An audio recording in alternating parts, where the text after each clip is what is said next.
Hello everyone, त्यस्तै last of एफला welcome back to KB jewellery again. हजुरहरूकै मायाले हजुरहरूकै साथले फेरि पनि हामीले नयाँ आउटलेट खोलेको छ।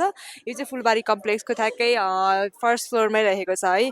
यहाँ हाम्रो पसलमा चाहिँ एकदम भेराइटिजको सामानहरू एकदम धेरै धेरै राम्रो राम्रो एभाइलेबल छ होइन। यस्तो राम्रो इयरिङहरू भयो होइन, अनि यस्तो नेक्लेसहरू भयो अनि ब्रेसलेटहरूको त हजुरहरूले कुरै गर्नु पर्दैन, चोइस चाहिँ एकदम धेरै छ क्या। एकदम राम्रो राम्रो सामानहरू अहिले हाम्रो यो पसलमा चाहिँ हजुरहरूकै खोजीको हजुरहरूकै डिमान्डको खोजीमा सामानहरू राखेको छु। यस्तो जस्तै देख्न सक्नुहुन्छ हजुरले ब्रेसलेट अनि इयरिङहरू हेर्नु न कति राम्रो राम्रो, यो सबै हाम्रो चाहिँ लासाबाट एक्सपोर्ट भएको हो।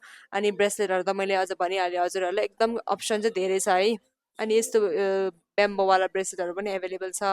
अनि हाम्रो केबी ज्वेलरीको यस्तोवाला ब्रेसलेट पनि एभाइलेबल छ, ह्यान्डमेड ब्रेसलेट हो। अनि यो पनि अहिले एकदम भाइरल भएको, मार्केटमा एकदम हाई डिमान्ड भएको छ यो ब्रेसलेट पनि। अनि हजुरहरूले रिजनेबल प्राइसमा ग्राब गर्न सक्नुहुनेछ है। अनि यस्तो हेर्नु न, यहाँ कति राम्रो राम्रो छुरुहरू पनि छ, सेटहरू, यो माला सेटहरू भयो। अनि जीको नि अप्सनहरू धेरै छ है, एकदम धेरै छ। अनि यतापट्टि ब्रेसलेटहरू, अनि यो जेटको रिङहरू भयो, अनि यो हामीसँग सिल्भरको रिङहरू पनि एभाइलेबल छ है। अनि अब लास्ट एउटा देखाउँछ है, यता यता सेक्सनमा जाऊँ न है। अनि यो सेटहरू हेर्नु न कस्तो ब्युटिफुल छ भने, यस्तो राम्रो राम्रो सेटहरू ल्याएको छ यो पसलमा। So guys visit our store. अनि हजुरहरू केबी ज्वेलरीको हाम्रो सबैजना फ्यामिलीहरू चाहिँ भिजिट गरिदिनु नबिर्सिदिनुहोस् होला।